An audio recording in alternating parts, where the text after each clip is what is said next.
The idea that many people have about the end times is when this is over, immortality comes immediately. We're immediately changed when Christ returns for the second time. We're changed, and there's no more death, there's no more this, there's no more that. That's the idea, right? Put a 1 in the chat if that's what you learned.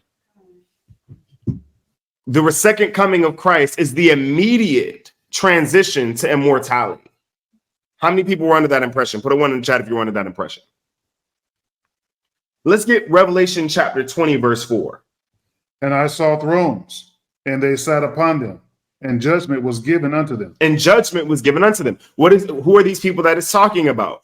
Who did Christ say would judge the nations? His disciples, right? His apostles. They would sit on thrones judging. They would sit on thrones judging, right?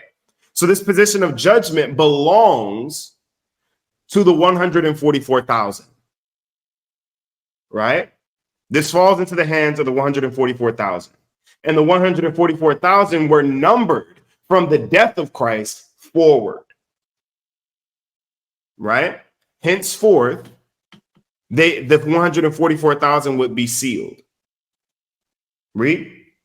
And I saw the souls of them that were beheaded for the witness of Yeshua and for the word of God, and which had not worshipped the beast, neither his image, neither had received his mark upon their foreheads or in their hands. See, what many people don't realize even about this captivity is that this mark, this image that was created by the Roman Empire has always existed. See, the difference is back then it looked different than the way that it looks now. A new era of the same mark, that same image, that same beast existed back then.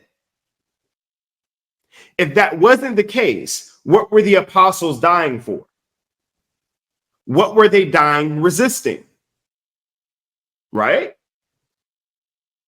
There was an image, there was an ideology, there was a movement that the Romans were trying to push in the time of Christ that the disciples were resisting.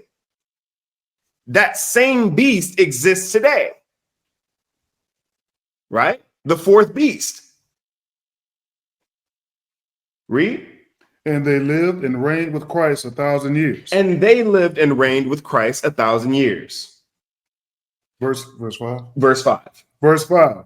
But the rest of the dead lived not again until the 1,000 years were finished. But the rest of the dead lived not again until the 1,000 years were finished. So what do we see now that John the Revelator is showing us? There are two resurrections.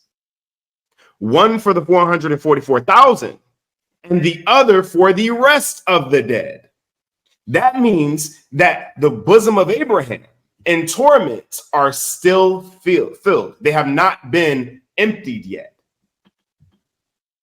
Right? So this automatically adds a whole new understanding to what we know is going to take place when all of this comes to an end.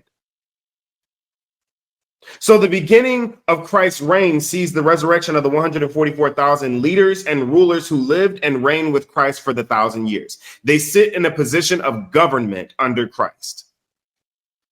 Okay? All at this point is not concluded, right?